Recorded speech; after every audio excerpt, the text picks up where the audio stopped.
Amen. Tunapokuja tuombe, tunapenda kuingia kwa kipindi cha neno na tunapokaribisha walio nyumbani unapotazama kutoka Facebook na pia YouTube live. Hebu tuweza kuomba kwa jina la Yesu. Baba, tunakushukuru kwa sababu wewe ni Mungu. Asante kwa kutupa nafasi tena kwa katika nyumba lako. Bwana, tukuli jambo hili kwamba ni la kawaida bali imegharimu mkono wako. Tunaamini kwamba kupitia kwa ibada hii watu wako wanaenda kubarikiwa.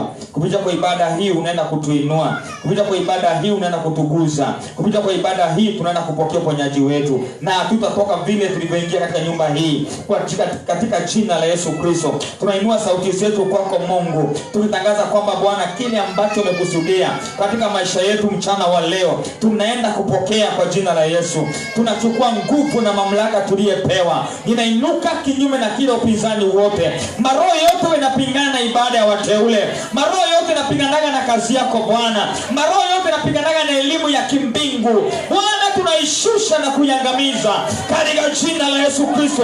Maroho yote ya angani, kila roho wa confusion, kila roho kunyakua mawazo ya wateule, hiyo roho na ikamata na kuipunga katika jina la Yesu Kristo. Wachawi wote na waganga waliotumwa area hii kinyume na ibada, tunakamata hizo roho, tunazichoma na moto wa roho Bwana katika jina la Yesu.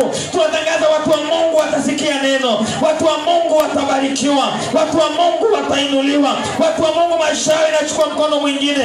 Raundi hii hatupingwi tena, raundi hii hatuzuiliwi tena.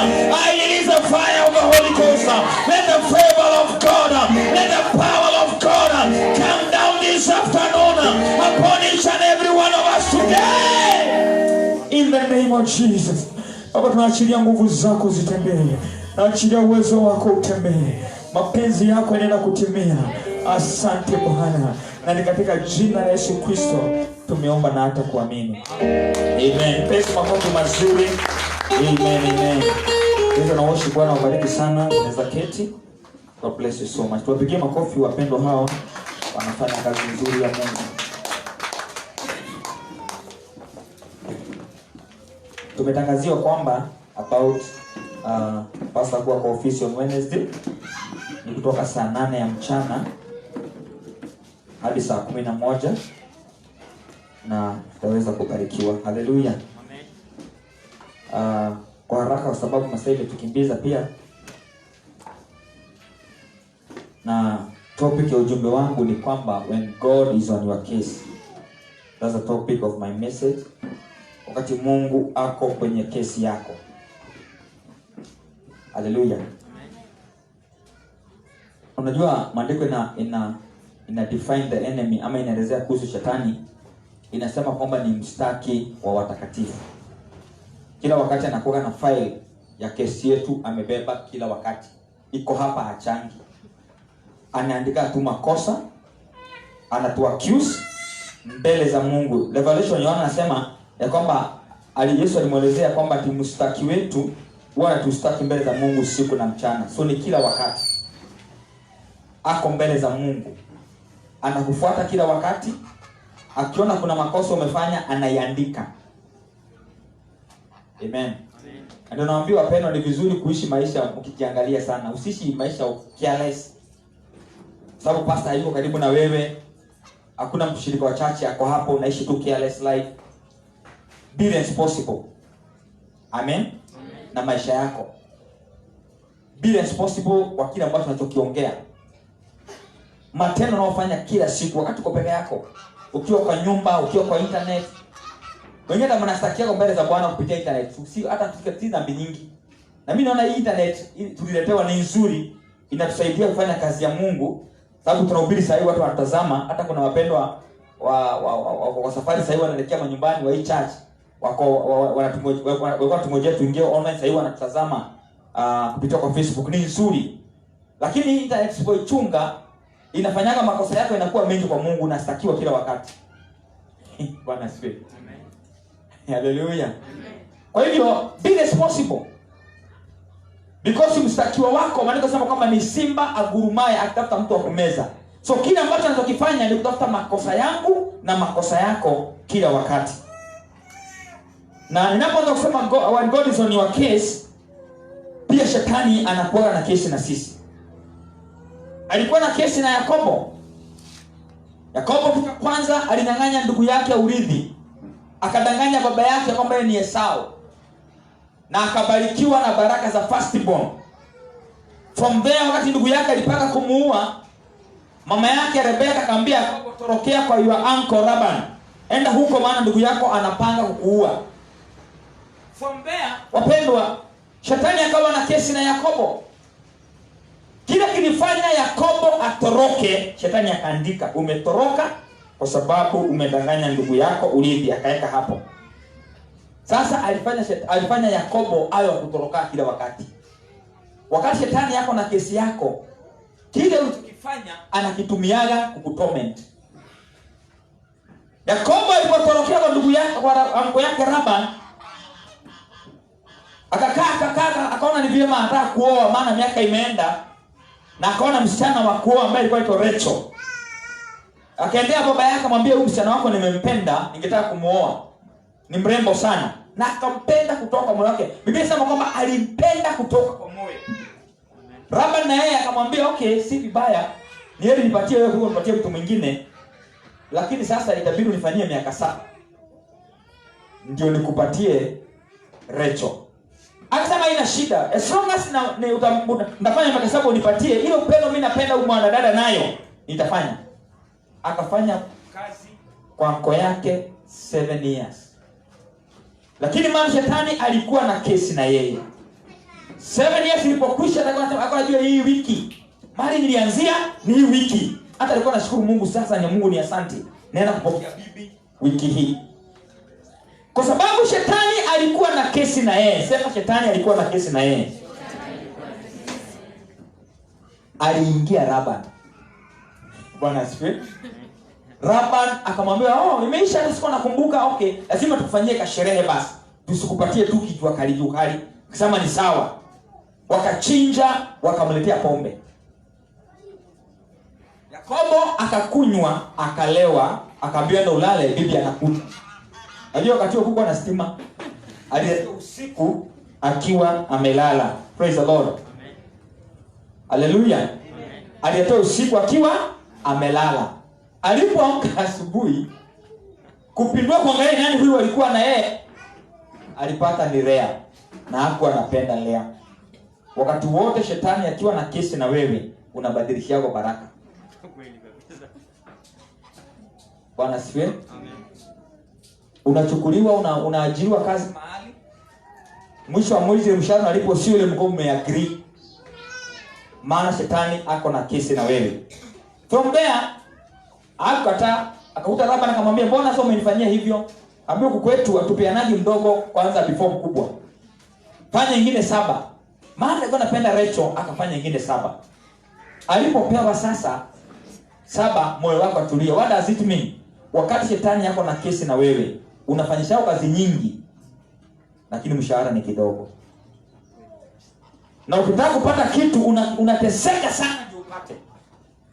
Ukiona ndiposo uwekelee unga kwa meza. Unafanya kazi 14 hours, 15 hours. Shetani yako na kesi yako. Anahakisha kwamba umeteseka ndio kule. Unaumia sana ndio ulipe rent. Ukifika level kama hiyo, ujue kwamba kuna adui yako ambaye shetani yuko na kesi na wewe. Kutoka hapo maisha ilipomwendea Yakobo vibaya, aliamua kutoroka tena. Mara ya kwanza alifanya makosa kunyang'anyana urithi. Alikimbia kwanza, tena amekimbia. Ukiona maisha yako yote ya kukimbia kila wakati, shetani ako na kesi na wewe. Alikimbia tena. Sasa hapa anafika mahali Laban anamfuata nyuma. Ndugu yake Esau amesikia anakuja na jeshi lake. Na yeye ako na watoto wadogo kina Ruben, na wengine ni wadogo. Wengine lazima wabebwe. Hawezi akakimbia. Alafu na mata zile ng'ombe na mbuzi ambazo alikuwa nazo, zingine ziko zimezalia kwa barabara. So ni tumbuzi tutoto. Hatuwezi tukakimbizwa. Wakati shetani ako na kesi na wewe, anahakisha kama kila kitu chako kina strain. Uwezi kimbia. Sasa alifika mahali ripoti ikakuja, Laban anakuja na watu wake, Esau watu wake, akashindwa atafanya nini. Wakati wote unapojipata katika njia panda, maadui wako pande hii wanakungojea na wengine wanakungojea pande nyingine, ni kusema kwamba shetani ako na kesi na wewe. Uliza jirani kama shetani ako na kesi na yeye. Bwana asifiwe. Unajua kujaye kuambia ni kesi na wewe, ile kupiga na kupigaga unajua ako na kesi na mimi. So alipoona kile kinaendelea alisema hapa sasa namhitaji Mungu. Bwana asifiwe. Amen. Hallelujah. Yes, iko sawa. Ambia jirani yako namhitaji Mungu. Alifika mahali akasema sasa I need to encounter with God. Kwa sababu hii maadui wamekuwa wengi, shida zimekuwa nyingi. Mimi nimechukua na shida. Hawa nyama wote niko na wao, mbuzi na ng'ombe niliwapata na shida. Nitafanya nini? I need God. Na maandiko yanasema kwamba wakati Yakobo alifika mahali usiku wa manane, malaika akakuja. Biblia inasema kwamba wakapigana na mieleka usiku wote. Asubuhi ilipofika, Yakobo akamwambia malaika, sikuachili. Ile shida nimekumbana nayo kwa hii barabara, yale mambo yamenifuata, nimekuwa mtu ukimbiaga kila wakati, sasa sikuachili mpaka unibariki. Biblia inasema huyo malaika akamuuliza, unaitwa nani? Akasema naitwa Yakobo. Kumbe Yakobo ndio ilikuwa na kesi na shetani. Yakobo ndio ilidanganyana pale. Yakobo ndio akakizaliwa ndio kalitoka kameshika ndugu yake kisikino. So rekodi ya jina Yakobo haikuwa nzuri. Malaika akamwambia, maana umekutana na Mungu, mnapigana Mungu mieleka usiku mzima, jina lako limebadilishwa, utaitwa Israeli. Bwana Yesu asifiwe. Wakati Yakobo jina lake lilibadilishwa akaitwa Israeli, wakati alikutana na Esau alimpenda. Labani alipomfikia hakumuua, maana jina lake ndio lilikuwa na kesi, na Mungu akaondoa kesi kwa Yakobo. Leo hii kuna watu wanaenda kuondolewa kesi zao. Nyinyi mnasukumwa na kuondolewa na mashida nyingi, hizo kesi Bwana anakuja kuondoa, na leo hii majina yenu yanaenda kubadilika. Hey! Hallelujah! Ambia jirani, Mungu anabadilisha jina lako. Hilo jina ulilopewa limekuwa linafanya usumbuke, linabadilika leo. Hey! Bwana Yesu asifiwe. Mungu akachukua kesi ya Yakobo, akamwambia kuanzia leo kesi yako imekwisha, utaitwa Israeli. Na from there Yakobo hakutoroka tena. Amen. Ambia jirani yako, Mungu akichukua kesi yako hautatoroka tena. Amen. Na ndio ujumbe ninaenda kuongea leo, wakati Mungu ako na kesi yako. Amen. Amen. Tumeona shetani alikuwa na kesi ya Yakobo akamtesa. Sasa Mungu akiwa na kesi yako, mambo itakuwa namna gani? Na point ya kwanza, you can write down, wale ambao mko na kalamu na karatasi unaweza andika hii. Before God take your case, he will look first to his promise in your life, so that he can make a way for you. Amen. Acha nirudie tena. Before God take your case, he will look first to his promise in your life, so that he can make a way for you. Before Mungu achukue kesi yako adili nayo, anaangalianga ile promise ako nayo juu yako. Mmenisikia eh? Na tutaipata in the book of Exodus chapter 2 verse 23. Mungu achukua kesi yako kabla hajaangalia relationship, nini mliagree na yeye. Maana kwa wakili ukienda achukue kesi yako, huwa mna agree ya kwamba kesi hii iko aje, mnakubaliana katika area zote. Ndio aenda ku present kesi yako kotini, lazima muwe na agreement. Na Mungu ndiposa aingilie kesi yako, achukue faili yako, lazima angalia ni nini alikuahidi. Ni nini atakifanya mshikane pamoja. Can somebody say amen?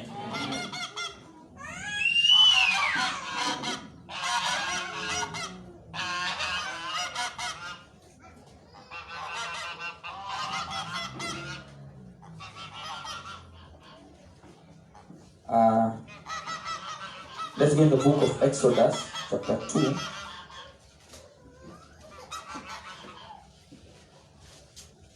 Verse 23.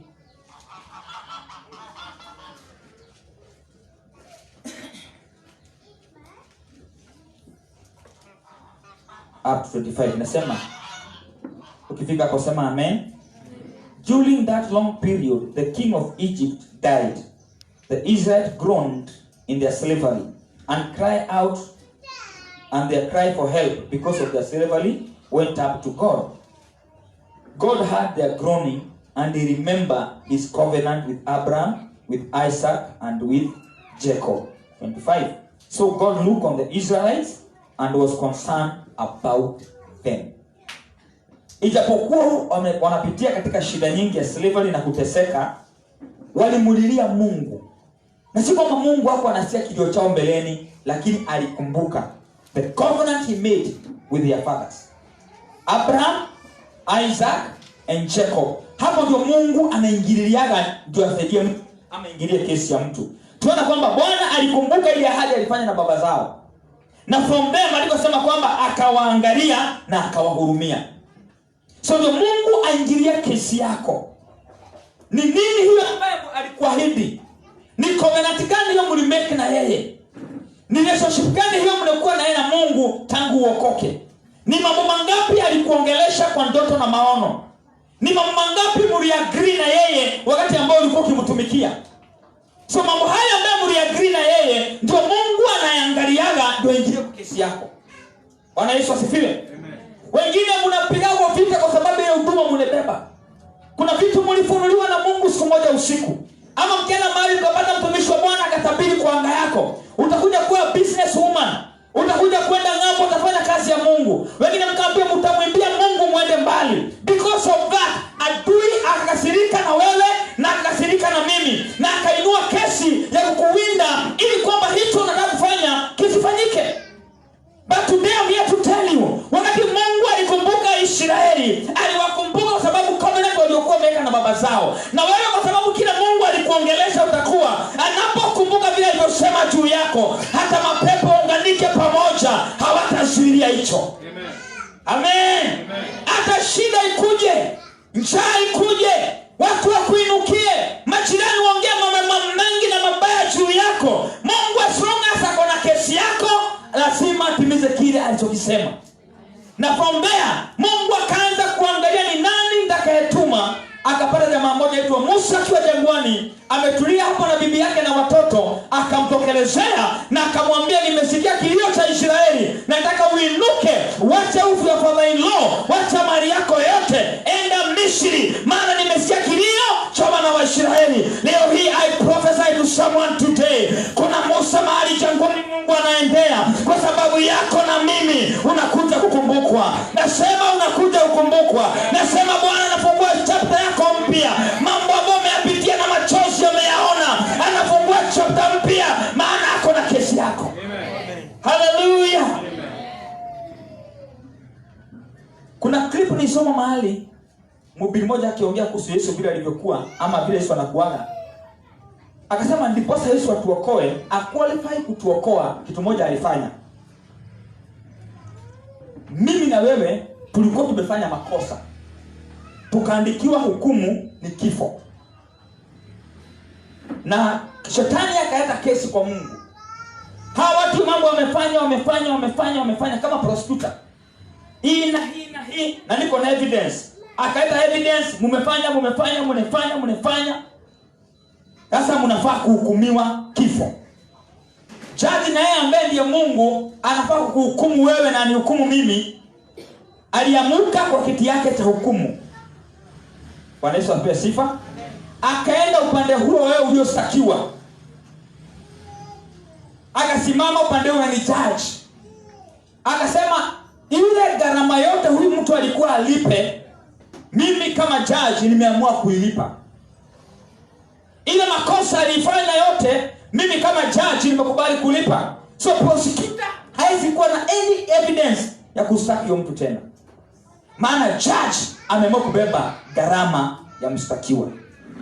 Na leo hii Yesu amebeba gharama yako na yangu. Haleluya. Shetani hana kesi juu ya mtu leo. Hana kesi juu ya watoto wako, hana kesi juu ya nyumba yako, hana kesi juu ya familia yako. Mungu amelipa gharama yetu yote. We are free in the name of Jesus. Na maana Mungu ako na kesi yako, hakuna accusation yoyote itasimama mbele zako tena. Kuwa na ujasiri ndani ya roho ya kwamba kesi yangu Yesu ameondoa. Amen. Na Bwana akawakumbuka Israeli, watu walipo zaidi ya milioni 6. Wakatolewa wote Misri, ujasiri mwingi na mtu mmoja. Mungu akiwa na kesi yako, haijalishi ni nini kimekukalia. Hata kama kwenyu unakuwa na wale warohi, unasikiaga wanakaa moto kama ile nyungu ya ridheli, ni wale wanaogopewa. Mungu akichukua kesi yako, oh my God. Amen. Haujasikia hiyo? Hata kama kwenyu ni wale wachawi wanatambulikana, wanatembea juu kama mwewe, wanaogopewa kijiji mzima. When God take your case, haijalishi how many witches wamejaa kwenyu, wanasambaratisha wana sauti ya Mungu. Akisema enough is enough, wote wanatokomea na familia inapona. Ambia jirani, kesi yako imechukuliwa na Bwana. Kama kwenye ilisemekana mtakuja jenga, waambie leo hii kesi imechukuliwa. Kama walisema mwezi pata magari, waambie kesi yangu imechukuliwa. Kama walisema mwezi olewa, ambia kesi yangu imechukuliwa. Walisema mwezi pata watoto, sema kesi yangu imechukuliwa. Na kama Mungu akona kesi yangu, hakuna mwanadamu wala mapepo wala wachawi wanaweza kuzuia the purpose of God in your life. Mungu alikomfort Pharaoh. Pharaoh alisema, wakati Musa anasema ati nimetumwa na Mungu, alicheka. Hati Mungu. Kuna kwa na Mungu mwingine sio kwa wangu. Si Musa unawajua, ulikuwa na kujanga, unaona nikiabudu, kuna mwingine unajua. Hati ayamu hata ayamu. What kind of a name? Akacheka. Lakini wakati Mungu alianza kuproduce kesi yake, maana alikuwa na ya Musa, alikuwa na kesi ya Israeli. Shetani alikuwa amewatesa for 430 years. Mungu alipochukua kesi yao, akaita Musa akamwambia, nitafanya miujiza 10, si mingi, 10 tu. Amen. Na huyu mtu hata achilia Israeli waende. Amen. Ile miujiza ilifanyika. Wachawi waliletwa pia wao wafanya miujiza. Maana Musa aliambiwa na Pharaoh, hebu fanya muujiza moja nione Mungu wako vile anaweza fanya. Musa akachukua kafimbo akaangusha hapo. Kinyoka kikubwa kikatokezea. Wakaogopa. Pharaoh akacheka. Oh, nyoka tu haya watu wangu wachawi kujeni. Hebu tueni hata nyinyi nyoka waone huyu Mungu ni fake. Wote wao wakafanya mambo yao, wakatoa nyoka kadhaa tudogo. Praise the name of the Lord. Wakati Mungu amechukua kesi yako, kila kitu kinakuwa kidogo. Wakati nyoka tulioka tukamezwa na ya Musa. Haleluya! Nasema kila kitu tumekifanya maisha kuzuia. Maana Mungu akona kesi yako, watamezwa wote. Ambia jirani, wanamezwa. Haleluya! Hayo magonjwa yanakuonea leo inamezwa. Hiyo laana inakutesa leo inamezwa. Kama watu wamekuinukia leo wanamezwa. Nasema wanamezwa. Kunyoka tulipomezwa, Pharaoh akastuka. Akasema, but we have tried. Musa akaja akamwambia, kesho River Nile yote inajaa damu. Chura zikaachiliwa huko. Mvua ya mawe kaachiliwa huko. Ya mwisho, wakati Musa alifika mahali akaona amefanya miujiza yote na hakuna kitu mtu amefanya moyo wake mgumu. Bwana aliambia Musa aje, mimi mwenyewe ninajileta. Oh, haleluya! Nimekuwa nikituma miujiza yangu. Nimefanya mambo haya yote yamekataa. Mimi mwenyewe ninajileta. Musa jirani mwambie Mungu anajileta mwenyewe. Akaambia Musa, leo siku saa 6 ninakuja Misri mimi mwenyewe. Na kila kitendo nitatenda Misri, lazima ataachilia Israeli waondoke. Mungu akachukua kesi ya Israeli na akaja usiku, akaua firstborn wote wa Misri. Wakati waliamka asubuhi, maandiko nasema Firauni akasema tumekufa wote. Wacha watu waondoke waende. Leo hii ninatabiri katika jina la Yesu. Yale maroho yamekuwa kiwatesa na kuwaonea, Mungu amechukua kesi yako. Mungu amejileta mwenyewe. Hayo maroho lazima yakuachilie. Haleluya! Akijileta amejileta. Kwa Israeli waliambiwa, Misri waliambia Israeli, chukueni madhahabu. Wataka nyingine mitungi, chukueni. Waliwapea kila kitu. Wakatoka na mali nyingi. Maana Mungu amejileta. So let's say when God take your case, anajiletaka mwenyewe atumanangi. Na leo hii wale mmekuwa ambaye shetani amekuwa kibeba kesi zenu, leo tunaenda kuomba kama hizo kesi zinakuwa cancelled na Mungu amechukua kesi. Amen. Amen. Ambaye jirani amini leo kesi yako imechukua mkondo mwingine. Oh, hallelujah.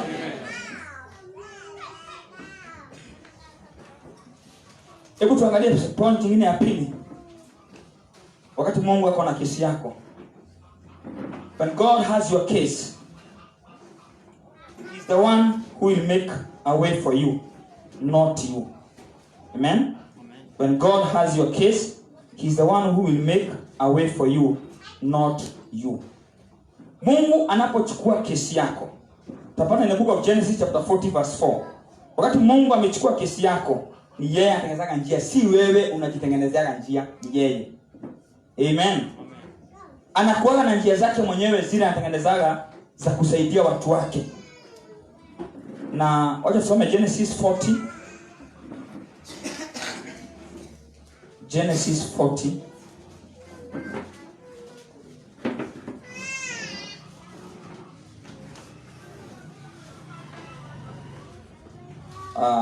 Verse 1 to 5.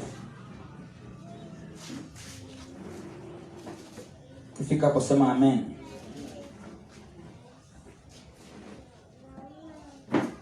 Sometime later, the cupbearer and the baker of the king of Egypt offended their master, the king of Egypt.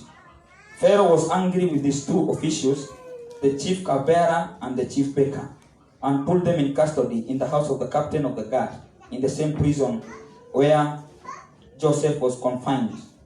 The captain of the guard assigned them to Joseph, and he attended them after he had been in custody for some time. Each of two men, the cupbearer and the baker of the king of Egypt, who were being held in prison, had a dream the same night, and each dream had a meaning of its own. When Joseph came to them the next morning, he saw that they were dejected. Praise the name of the Lord. Okay, hapa ni historia ya kijana mnaomfahamu sana anaitwa Yosefu. Amepitia masaibu mengi, mandugu zake wamemuuza. Shetani ako na kesi naye kwa sababu hataki ile dream aliyoona itimie. Wapenda hata kuna vitu vingine tunapitianga, mimi nianza kusema mwanzo, tunapigaga kwa sababu watu ya kale ni nasi. Wengine kwa sababu ulifunuliwa ukajiona ukiimba wimbo watu wakipona. Hiyo peke yake inafanya mapepo watu wanakuwa na attention na wewe kutaka kumaliza. Wengine ulifunuliwa utakuja kufanya harusi kubwa tu, na kwenye akuje fanyika harusi kama hiyo. Hiyo peke yake inafanya mapepo watu wanakuwa wazimu, wanakuinda. Maana wanataka ukae kama watu wa kwenu. Bwana asifiwe. Wengine tuliota tu ukipata ndege tu ukienda mission Uganda. Hiyo tu imetosha. Mapepo kutoka bara ya kwenu yote imefunga maofisi ikuje kuwinde. So Yusufu, because of the dream ambaye aliona akiwa prime minister, akiinamiwa, akiwa mfalme mahali, hiyo pekee kafanya shetani na mapepo wake wote wamuinde wakitaka kumumaliza. So sikia, hapa ako gerezani, maana mtu wa Potifa alikataa kuwa na uhusiano naye wa kimapenzi. So akamwekelea kwamba alikuwa anataka kumrape. Yusufu akachukuliwa akawekwa gerezani. Sasa akiwa gerezani, Mungu naye kumbe imefika muda wake, amechukua kesi ya Yusufu. Maana shetani amemtocha, amemfanyia mambo hayo yote ya aibu, naye Mungu anataka kumbuka Yusufu kwa maana amechukua kesi yake. Nini Mungu alifanya? Alisababisha watu wawili, beka na yule cupbearer wa Pharaoh, wafanye makosa, warushwe gerezani, ile gereza ambayo Yusufu alikuwa. Unaona Mungu anafanyanga. So wakati Mungu amechukua kesi yako, yeye ndio huwa ana connecting mambo. Hallelujah. Unapata kama tu umehamia tu hapa Ng'ando, kumbe Mungu amekuleta Ng'ando ndio ukutane na muujiza wako. Yaani Mungu kuna vile huwa anaunganisha mambo. Utatolewa hapa hata uandiko kazi. Hiyo kazi ukiangalia nikatoa hiyo pesa kidogo sana. Lakini Mungu amekuunganisha na hiyo kazi ili destiny connector wako akuje mahali huko. So hawa wawili wakafanya makosa, wakawekwa gerezani, wakapata Yusufu na yeye ndiye anasimamia gereza. Alafu Mungu akasababisha waote usiku. Ambaye jirani yako kuota ni baraka. Lakini uote vizuri Bwana asifiwe. Haleluya. Amen. Uote vizuri. Sisi ndio zingine watu na Wakristo siku hizi wanaotaotaga mpaka unashangaa. Kama na mmoja aliambia nisikia tembea ndugu mwingine, nilikuwa nimekuota unakaa ile ndarama. Ila kupigwa So ota vizuri. So akaota ndoto. Okay, akaona wako disturbed, wanasumbuka, akawauliza, na nini kinawasumbua leo maana hamna furaha? Wakamwambia, mimi nimeota ndoto na sielewi. Haya. Hata mimi nimeota ndoto na sielewi. Akamwambia, si mniambie tu. Sasa tunamwambia Yusufu kama ako na gift ya kuinterpret dreams. Nasema kile ambacho umekuwa ukibeba na watu wengi hawajakijua for long, kimekaa ni kama kiko chini ya maji, round hii inaenda kutokelezea. Amen. Mungu anakutumia mtu ambaye atakaye kuelewa. Kuna watu ambao wapenda tumekaa na wao lakini hawajai tuelewa. Hata ukija na vision waambie, nasema hii tumeizoea. Ukiishare wanachoka.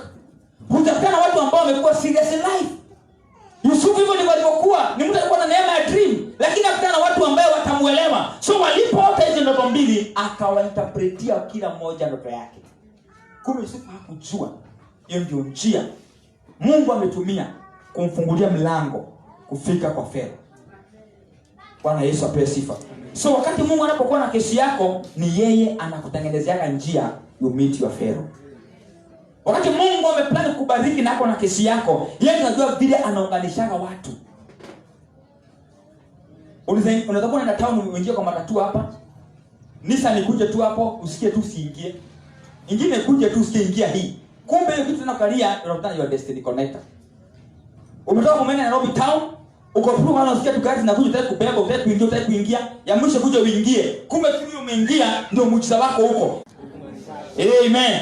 Na kitu moja anafanyaga, anaondoaga kwanza kile ambacho kilikusumbua in the past. Kile ambacho kilikutesa in the past. Akichukua sasa anasema enough is enough, sasa anaanza kufanya mapya na wewe from there. Joseph alipo translate hizi dreams hawa na zikafanyika, na akaambia mmoja wao, maana ile itatendeka after 3 days. Wakisha kama unikumbuke. Huyo mtu alipoenda hakumbuka Yusufu. Yusufu alikaa gerezani another 2 years. But later aliambia mfalme, nimekumbuka makosa yangu. Kuna mtu alinitranslatea my dream na ako gerezani, na vile ambavyo umeota wewe, huyo anaweza kukuambia vile inamaanisha. Angalia tena, mwambie ninakutabiria leo. Kuna mahali unatakikana upeleke solution. Na saa hii mwambie ninakuunganisha na mtu huyo. Oh, hallelujah. Wengine mlienda shule mko na certificate mpaka unashindaga ulisomea nini maana haitaifanya kazi. Leo hii nakwambia Mungu akufungulia mlango, akuunganisha na mtu ambaye atafanya kipawa chako kifanye kazi. Yusufu from there alipenya na akapenya na akapenya na akapenya. Can somebody say kupenya? Kupenya. Point ya tatu ambayo namaliza nayo. He will silence your enemies. When God take your case, he will silence your enemies. When you read the book of Genesis 45 verse 1 and 5, sitaisoma lakini unaweza isomea nyumbani. Maandiko yanasema kwamba ni wakati Yusufu aliintroduce kwa mandugu zake. Hao mandugu zake ndio walimnyang'anya nguo iliyokuwa ya many colors. Wakaichanganya na damu, wakaambia baba yao Yusufu amekuliwa na mnyama mkali, na wao ndio wanajua wamemuuza Misri. Hao mandugu zake wakamchukua, wakamweka kwa shimo. Wakaona kwa shimo si nzuri, wakamchukua, wakamuuza Misri. Mungu naye kwa sababu ni mwaminifu, alipochukua kesi ya Yusufu hapa kutoka pa gerezani, tulikuwa tumesoma. From there maandiko yanasema ya kwamba kukawa na njaa miaka 2 Canaan. Na ikabidi baba yao Yakobo wakatuma vijana waende Misri wakanunue chakula. Yule walipata akiuza chakula ni Yusufu. Walimtumbukiza kwa shimo, alikuwa anakumbuka hiyo yote. Unajua kuna vitu watu wanakufanyiaga wewe ukasahau maisha yako. Hata kama ni how many years itapita. Kuna kitendo unaweza fanywa na watu inakuwa clear kama video kila wakati. Akaimagine vile ambavyo walimtoa nguo ya gharama, wakaipaka damu. Wakaimagine wakibagain na si mbuzi wanauza.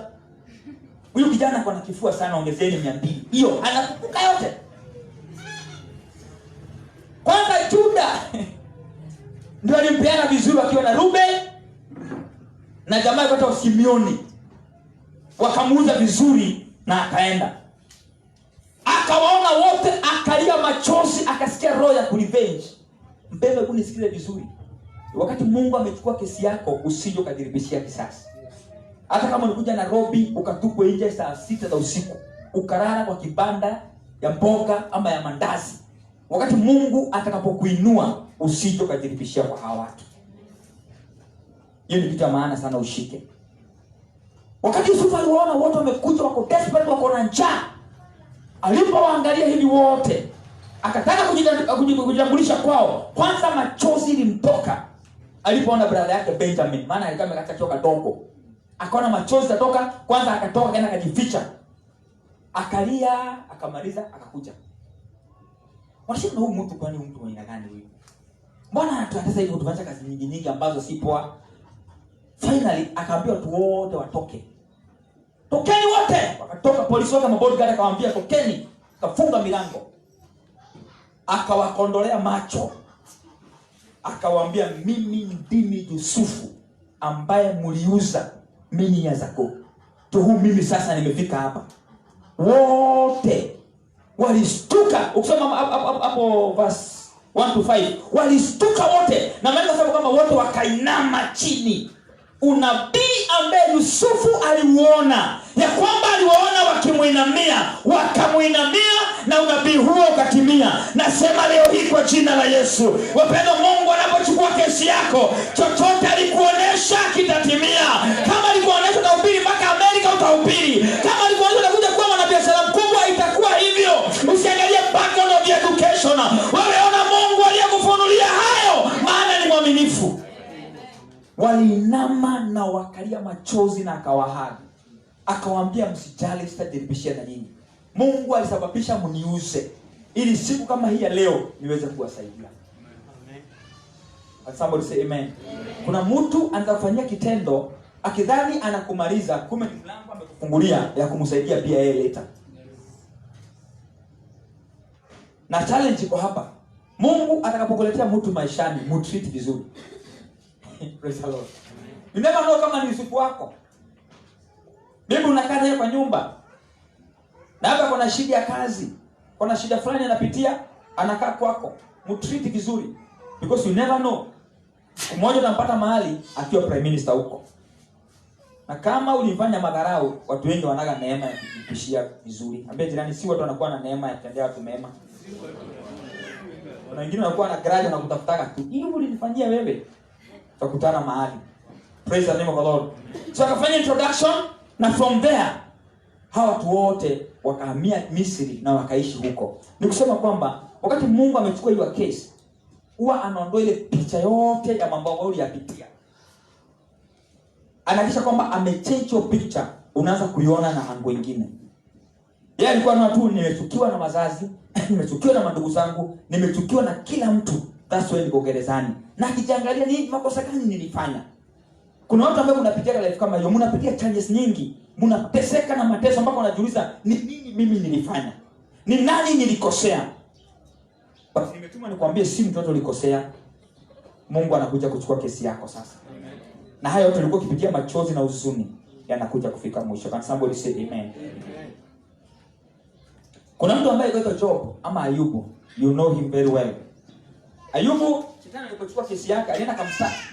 Kamwekelea mambo, Mungu piga huyu mtu uone kama atafanya. Akamwambia mambo mengi. But the Bible says, Bwana akamwambia shetani, enda ufanye unachotaka na yeye. Akampeana kwa shetani Yakobo. Ayubu amini. Shetani naye kwa sababu anajua kutesa watu wa Mungu, alimpiga na magonjwa, akamnyang'anya mali yake yote, na akafanya anavyotaka. Mungu tu amenyamaza na akamwambia shetani, kile utafanya usiguze roho yake.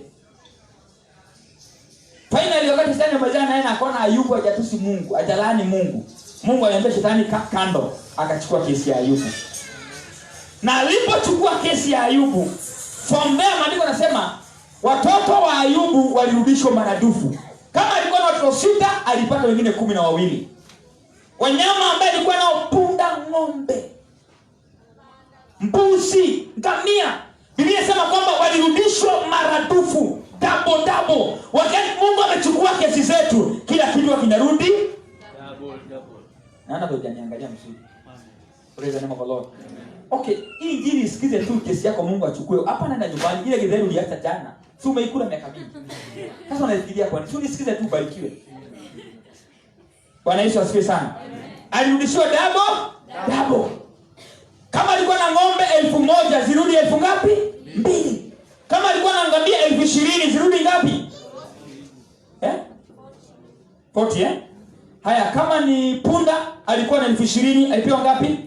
40. Akarudishiwa double. Leo hii wapendwa, kuna watu Mungu anachukua kesi zao na chochote ambacho kilikuwa ni chako kinarudi double. Kinarudishwa double. Chochote ulipoteza kinarudi double. Maana Mungu akichukua kesi yako, kila kitu kinarudi double. Kile ulipoteza kinarudi double. Yesu mwenyewe, Shetani wakati alichukua kesi yake, akaingia Wayahudi, wakamwekelea fitina, wakasema huyu anajiita mfalme wa Wayahudi. Huyu. Pilato alipopelekewa Yesu, alipoangalia mashtaka ambayo Yesu alistakiwa, aliwaambia mimi sioni mtu akiwa na makosa. Mimi nitampiga viboko tu nimwachilie. Wakamthreaten, wakamwambia ukiachilia huyu mtu hautakuwa rafiki wa Kayafa. Na maana kama uko rafiki wa Kayafa alikuwa kwa mkuu, sasa wewe unaweza chuchwa. Akaona okay, sita kosana na Kayafa kwa sababu ya Yesu. Akamwambia haya, mchukueni, nimeamuru asulubishwe. Walipoona pale msalabani na amekufa, wakashangilia. Shetani mwenyewe akaruka. Ushaona ile kucheka mpaka mtu ainua miguu juu, rafiki alinua miguu juu. Kucheka. Finally Mungu akaja akamwambia, umemalizana na mwanangu, nimechukua kesi yake sasa.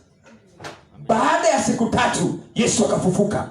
Baada ya hapo akaingia kuzimu, akampata Shetani, akamnyonga, akapiga akamnyang'anya ufunguo. Ukisoma Philippians chapter 2 verse 9, maana sema kwamba Mungu akamkirimia jina ambalo limepita majina yote. Kwa jina la Yesu kila goti litapigwa na kila ulimi utakiri Yesu Kristo ni Bwana. Mungu alipochukua kesi ya Yesu, akamfanya mfalme wa wafalme na Bwana wa mabwana. Leo hii kuna watu wanaenda kuinuliwa, maana Mungu amechukua kesi zao. Majina yenu yanachukua kuinuliwa. Majina yenu yanapaka upako. Majina yenu yanapata glory, maana Mungu amechukua kesi. Hallelujah. Alipofufuka, aliambia wanafunzi msiniguze, sitarudi kwa Baba. Walishangaa kuona Yesu akiwa anakaa vingine. Na akamwambia twendeni Galilaya. Walipofika Bethania, Galilaya akaenda Bethania, aliinua mikono na akawabariki. Alipokuwa akipaa, walichomea kwa macho Yesu akipaa, akienda. Maana baada ya Shetani kumpeleka kaburini, Mungu alipochukua kesi yake, alifanya jina lake liwe na nguvu. Leo hii wapendwa, Mungu wetu anaenda kuchukua kesi zetu. Na mimi natangaza kwamba life zetu zinaenda kubadilika. Tumedharauliwa sana, Mungu anachukua kesi zetu. Tumeneno maneno mabaya, Mungu anachukua kesi zetu. Tumeonekana kama sisi watu bure, lakini Mungu anachukua kesi zetu. Tumeonekana kama tuendeleaje sisi ambao tumeokoka, lakini Mungu anachukua kesi zetu. Na akichukua, amechukua. Bwana Yesu asifiwe. Na mwisho na kumalizia na Samsoni. Samsoni wakati aliingia Gaza, akutana binti moja aliyoitwa Delila. Bwana Yesu asifiwe. Na Delila akamtesta, akamwambia niambie tu siri ya nguvu zako. Samsoni alikataa. Lakini wanawake kuna power mnakuwa nayo. Sio kama inakuwa ni ya Mungu ama ilitoka wapi. Samsoni aliwekelewa kwa pacha na Delila, akasuguliwa masikio. Hivi tu. Masikio tu. Nguvu iko hapa Delila, iko hapa kwa nywele. Alipoangalia vile Samson amemwelezea kitu hii ukweli, hapa hajandanganya. Kumbe nao Wafilisti walikuwa nje ya mlango, wanangoja. Wakati alimguzaguza masikio, akalala, aliamuka, akaenda kumwambia kucheni. Akachukua makasi, akanyoa Samson. Alipomnyoa, kisha akamwambia Samson, Wafilisti wanakuja. Akaamuka. Kwenda kujinyoosha hivi, akamwambia tu ako sawa. Kumbe hajui Mungu amemuondokea. Wakati Wafilisti walikuja kuja kupigana na wao, hakuweza, alikuwa mwananchi wa kawaida.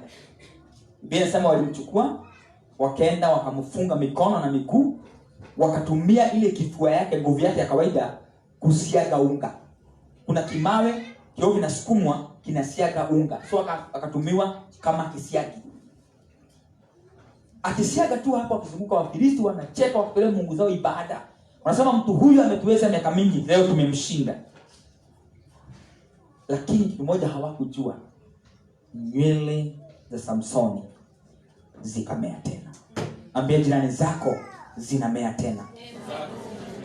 Mwambie walidhani wamekumaliza, zinamea tena. Shetani akajua limemaliza, lakini kumbe Mungu alipoangalia Samsoni akamhurumia. Kitu moja Samsoni alifanya, alirudi kwa Mungu. Akamwambia, Bwana, nakuomba nipe nguvu tu za mwisho raundi hii. Hawa Wafilisti sasa ni waangamize once and for all. Bwana kamnyamazia, akaruhusu nywele zimee. Vile azidi kusiaga unga, nywele zinamea. Kijana kamoja ambaye wako anamsaidia, maana wamemng'oa macho, alikuwa haoni. Akakwambia, hebu mikono yangu iguzishwe kwa pillars za nyumba hii. Kakamuongoza, kashika mkono mmoja pande hii na mmoja pande hii kwa pillar. Afadhali akakwambia kaenda kabisa. Kasikaribia hapo. Hapo kijana peke yake ndo kaliokoka kwa Wafilisti wote. Alishake ile nyumba, ikaanguka yote na akaua watu wengi sana. Israeli wakapata uhuru wao. Upendo anamalizia kusema hivi. Kuna wengi tumepitia mambo mengi hata hiyo hazaitoa. Kuna watu sehemu yao ina uchungu mwingi, yale mambo ambayo wanayapitia. Maana shetani amekuwa na kesi zetu, ameitumia kutu accuse, kutu condemn, chochote tunajaribu kufanya anagonga. Sasa Mungu amenituma niatangazie kanisa lake leo ya kama Mungu amechukua kesi zetu. Amen. Kama alivyochukua kesi ya Samsoni, kama alivyochukua kesi ya Yesu, kama alivyochukua kesi ya Yusufu na akachukua kesi ya wana wa Israeli, leo hii amechukua kesi yako na amechukua kesi yangu, na nywele zinamea tena. Nguvu zetu zinarudi tena. Baraka zetu zinarudi tena. Biashara zinarudi tena. Watoto wetu wanainuka tena. Yaani chochote kulinyang'anywa, nywele imemea tena, zinarudi tena maradufu, maana Mungu ako na kesi zetu. Haleluya. Inuka tu tuombe kwa jina la Yesu, maana Bwana amechukua kesi zetu. Labakose katayadabosia. Hebu tuombe na walio nyumbani ndio tuweze kumalizana na wao na tuingie kwa prayers, kwa sababu kuna watu hapa Mungu anaenda kufungua. Kuna watu Mungu anaenda kubariki. Kuna watu Mungu anaenda kufanya upya tena maisha yao. Baba, ni asante kwa wanaotazama wakiwa nyumbani. Bwana, wamepokea neno lako Mungu wa mbinguni. Umetunania kwamba Bwana umechukua kesi zetu. Hata wanaotazama Baba, chukua kesi zao. Watetee sasa, wabariki, wafungulie milango Bwana, waonekanie Jehova, wapiganie, waondolee aibu katika jina la Yesu Kristo. Asante maana umenisikia, asante maana umetenda. Na ni katika jina la Yesu Kristo tumeomba na hata kuamini. Amen. God bless you so much. Tukutane Jumapili in Jesus name. Haya, church, tunatumikana mbele za Bwana.